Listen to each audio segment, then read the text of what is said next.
So how did all this happen to such a great empire? Well, for one thing, we wanted more. That was our mission statement: bigger, better, faster, more. Started out with 13 colonies, and now we're 50 states. What was wrong with 13 colonies? 13 seems like a lot. We were already bigger than England and France, but we got greedy. We didn't take the hint from God. God put giant mountain ranges and rivers all over the place. That was to indicate different countries. Europe, same size as us, basically, bunch of different countries, because they understood. Every 700 miles, people have a different personality. I mean, do you really think Hungary and Scotland have less in common than Utah and New Jersey?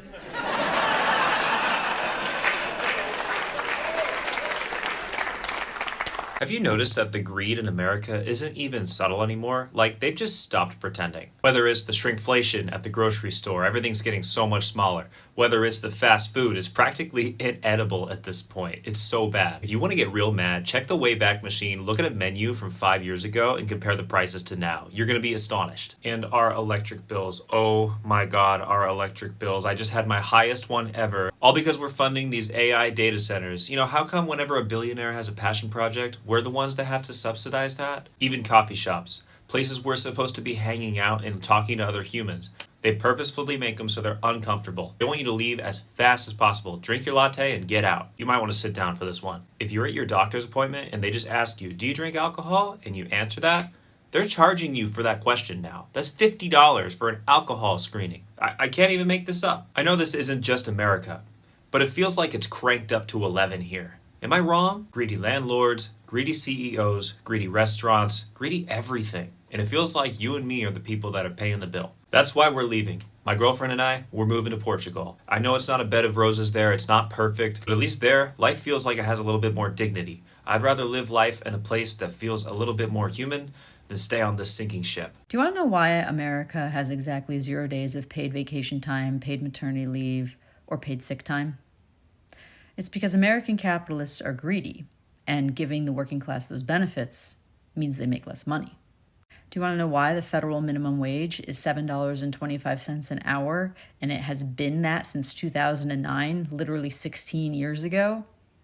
It's because American capitalists are greedy, and raising the minimum wage for the working class means they make less money. Do you want to know why America does not have socialized healthcare despite over 60% of the population advocating for it? And year after year, it becomes more and more expensive while simultaneously becoming less and less effective? It's because American capitalists who own the for-profit private healthcare businesses make money off of you getting sick. And the more sick you are, the more healthcare they can sell and the more money they make. Also, when they tie healthcare to your job, it makes you a desperate worker, and desperate workers make cheap workers. Do you want to know why the price of housing is so high? It's because American capitalists are greedy, and the less homeowners there are, the more renters there are. And simultaneously, when there's more renters with high rent, the higher the rent, the more money they make. Also, when the working class has the fear of homelessness looming behind them if they lose their job, it makes them a desperate worker. And desperate workers make cheap workers. Do you want to know why our education system is crumbling? Because while American capitalists want the working class smart enough to run the machines, they don't want them so highly educated that they question the system. And the more educated the working class is, the harder they are to exploit. And finally, do you want to know why it doesn't seem to matter who is in office? The working class's material conditions continue to deteriorate decade after decade, while capitalists have never been richer, resulting in the largest wealth gap this country has ever seen, larger than what sparked the French Revolution. It's because American capitalists have obtained so much wealth from your exploitation that they have essentially bought out all of the politicians who write the laws to enrich their own class at the expense of your hard work. If you work for a living, you have to understand that you are part of the working class.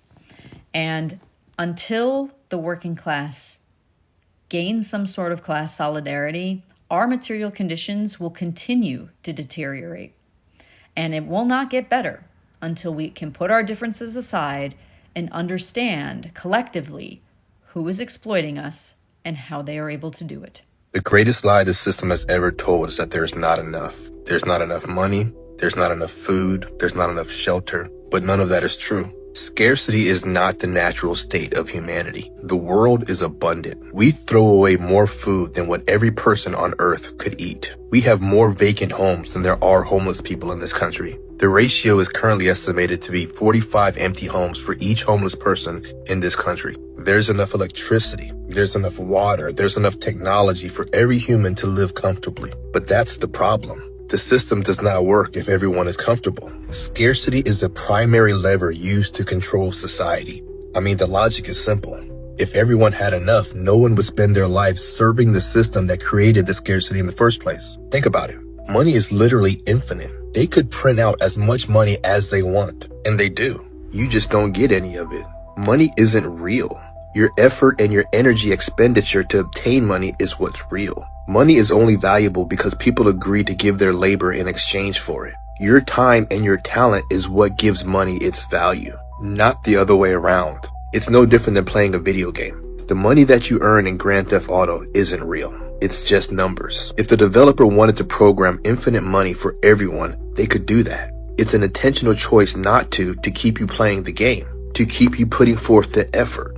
This world is no different. There is literally a small group of developers, we call them bankers, that create money out of thin air and delete it when people start to accumulate too much. They manufacture scarcity to keep you playing the game, to make sure you keep expending your effort. There is no shortage of money, and there is no shortage of resources. The one thing they never want you to realize is that you are more important to this system than the system is to you. Corporate greed is destroying America. I'm so sick of ultra-wealthy people fear-mongering Americans into thinking pro-worker policies will destroy our economy. The argument is always the same. Oh, that'll disincentivize business owners. Oh, that punishes ambitious people. That's a straw man fallacy, misrepresenting the argument just to make it easier to attack. And it's used to shut down any real conversation about reform. Here's the truth. We can design policies that reward businesses for sharing their profits with workers instead of hoarding them for investors. No one's saying we need to eliminate profit or punish ambition, but we're saying billionaires shouldn't pay a lower tax rate than teachers. So why do we keep demonizing the idea that people deserve fair wages, healthcare, and a livable future? That's not radical, it's basic decency. And until we stop fear-mongering the working class, we'll keep protecting the systems that exploit the very people keeping this country running. It's too much money here. I mean, nobody should be hitting lotto for 36 million and we got people starving in the streets. That is not idealistic, that's just real. That is just stupid. There's no way Michael Jackson should have, or whoever Jackson, should have $1,000,000 billion and then there's people starving. There's no way. There's no way that these people should own planes and their people don't have houses, apartments, shacks, drawers, pants. What do you say to people that say, well, they earned it? Now you go out and you're earning it. If they earned it, then I think that that's good, and I think that they deserve it. But even if you earned it, you still owe.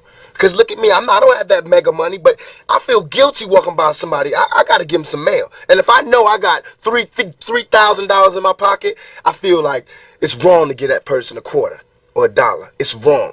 Only you know what you got in your pocket. And that's wrong. No matter what they do, if they take it and drink it, they take it and drink it. But, I mean, you got. You understand? And we all know how hard it is, and it's not about if you good or you bad. So since it's not about if you good or you bad, we know that because he don't got don't mean he was bad. Or don't mean he's a criminal, or don't mean he's crazy, or a drug addict, or none of that. It just means he don't got. And ain't it bad that you got 30? I mean, can you imagine somebody having $32 million? 32. Fuck a job, fuck money, fuck capitalism, and fuck you bootlickers who don't understand that this is not how we're supposed to live. Society should not be functioning like this, and it's not okay. They're stripping the middle class away. The wealth disparity is becoming greater and greater. Do you know that this average CEO in America makes 300 times what its working employee makes? That means you would have to work for 300 years to make what your CEO makes in 1 year.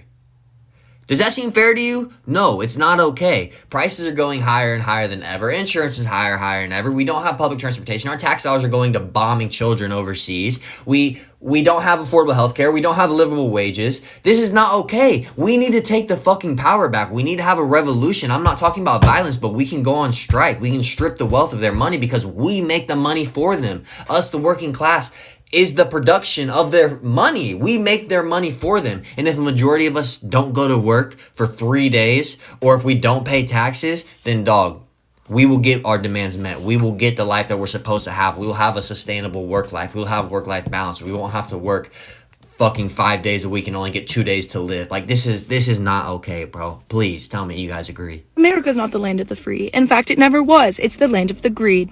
We went from stealing land from indigenous folks to stealing from our own people. Where I'll never in my lifetime get to own a home because the cost of houses has increased 73% since I was born. Life-saving medicine? Forget about it. Hospital prices have gone up 211%. Well over half of Americans are living paycheck to paycheck. Jeff Bezos and Elon Musk pocket billions. Owning a mom and pop or brick and mortar business is now out of the question because who can compete with the prices of Walmart and Amazon? And guess what happens when they all close?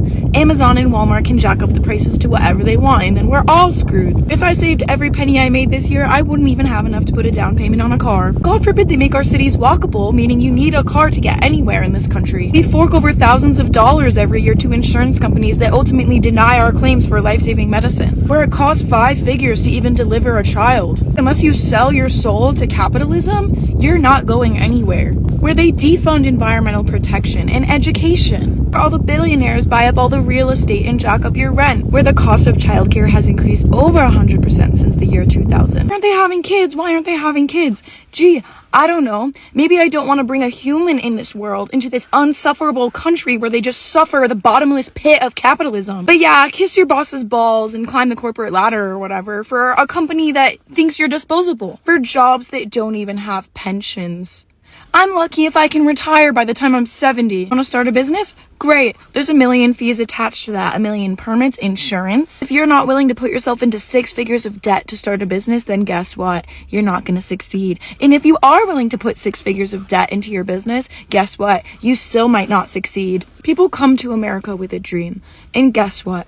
If your dream isn't working 60 hours a week at the Dollar General, I'm sorry. But yeah, it's that damn coffee.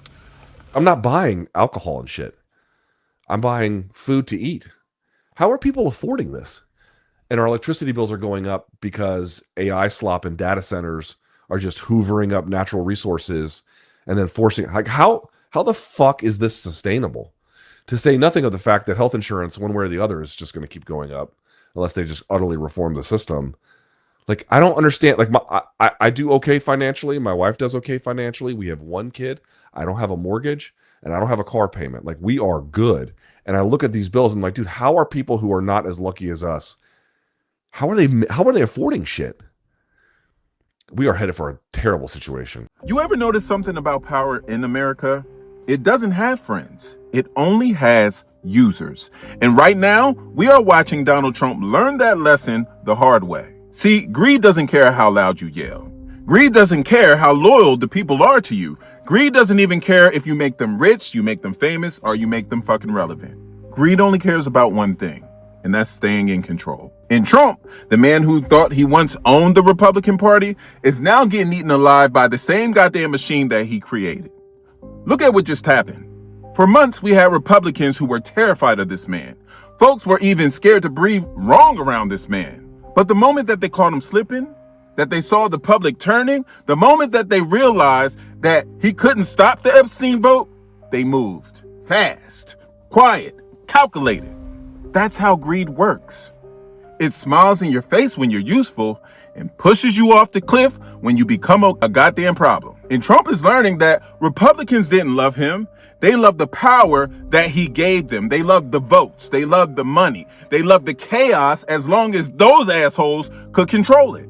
But he ain't in control anymore. The man is spiraling. He's flipping on his positions. He's reacting instead of leading. And when a leader stops looking strong, greedy people don't save him. They just replace him. This Epstein bill, this wasn't unity. This wasn't transparency. This was the Republican Party testing how far they can move without Trump holding them on the leash. And guess what? They found out that he can't stop them. That's greed. That's the hunger for power. That's the quiet, cold betrayal that happens when a king starts to wobble. Trump's entire political empire was built on fear.